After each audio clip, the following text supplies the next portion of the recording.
What if I told you that before Lionel Messi, before Cristiano Ronaldo, there was a player so unstoppable that defenders genuinely looked terrified whenever he touched the ball?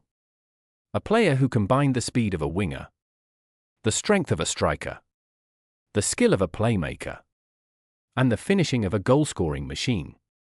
A player many legends still call the greatest striker they have ever seen. His name was Ronaldo Nazário. And this is the story of why nobody could stop him. Before we begin, don't forget to subscribe to Football Frontier for more football documentaries, World Cup stories, and legendary player histories. Now let's go back to the 1990s. When Ronaldo first arrived in Europe, football had never seen anything quite like him. Most strikers were either powerful, or fast, or skillful. Ronaldo was all three. At just 17 years old, he was already dominating professional defenders in Brazil.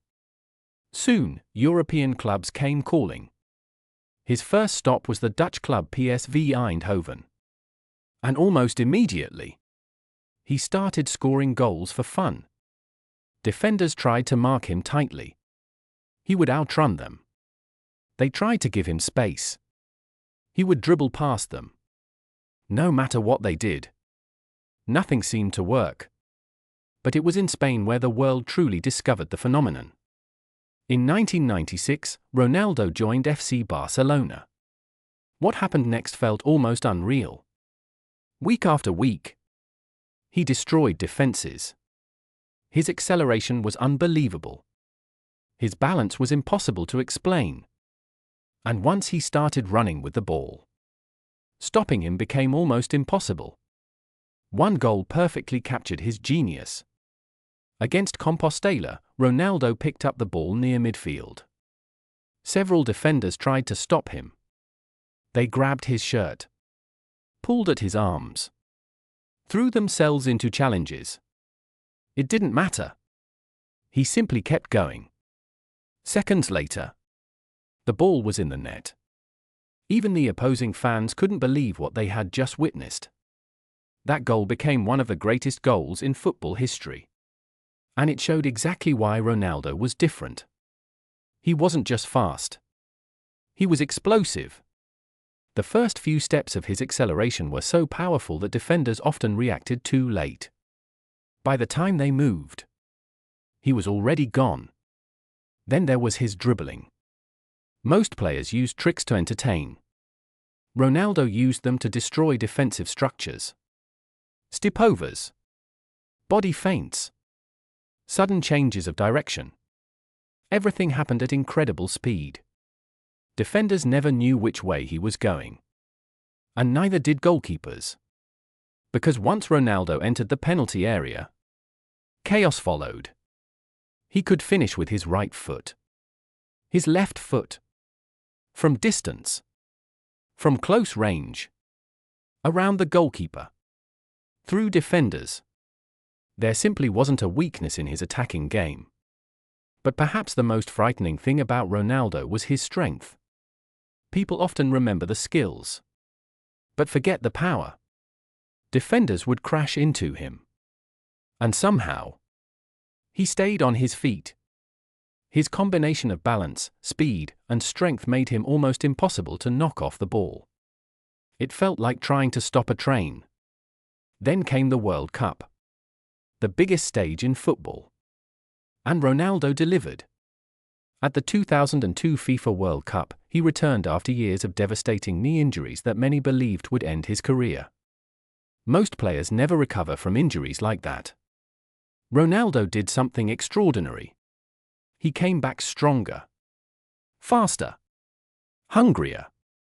And he carried Brazil national football team all the way to World Cup glory. He scored 8 goals during the tournament, including 2 goals in the final against Germany national football team. The image of Ronaldo lifting the World Cup trophy remains one of football's most iconic moments. It wasn't just a victory. It was redemption. A reminder that greatness can survive even the darkest setbacks. And that's another reason why defenders feared him. Because no matter how many obstacles appeared, Ronaldo always found a way back. Many legendary defenders have spoken about facing him. Some faced Messi. Some faced Cristiano Ronaldo. Some faced Ronaldinho. Yet many still say the most difficult opponent they ever encountered was Ronaldo Nazário. Why? Because he could beat you in every possible way. Outrun you. Outmuscle you. Outskill you. Or simply outthink you. There was no perfect strategy. No reliable plan. No guaranteed solution. You could defend brilliantly for 89 minutes. And Ronaldo only needed 1 second. One mistake. One opportunity. And the game was over. Today, football fans debate who the greatest player of all time is. Messi. Cristiano Ronaldo. Pelé. Maradona. The debate will never end. But one thing is certain. When it comes to pure attacking terror, very few players have ever matched Ronaldo Nazário. He wasn't just a goal scorer. He wasn't just a dribbler. He wasn't just a champion. He was a football phenomenon. A player who made the impossible look normal. A striker who changed the way the position was played. And a superstar who left defenders all over the world asking the same question. How do you stop Ronaldo? The answer was simple. You couldn't. If you enjoyed this video, don't forget to like, subscribe, and turn on notifications for more football documentaries, legendary player stories, World Cup history, and everything football.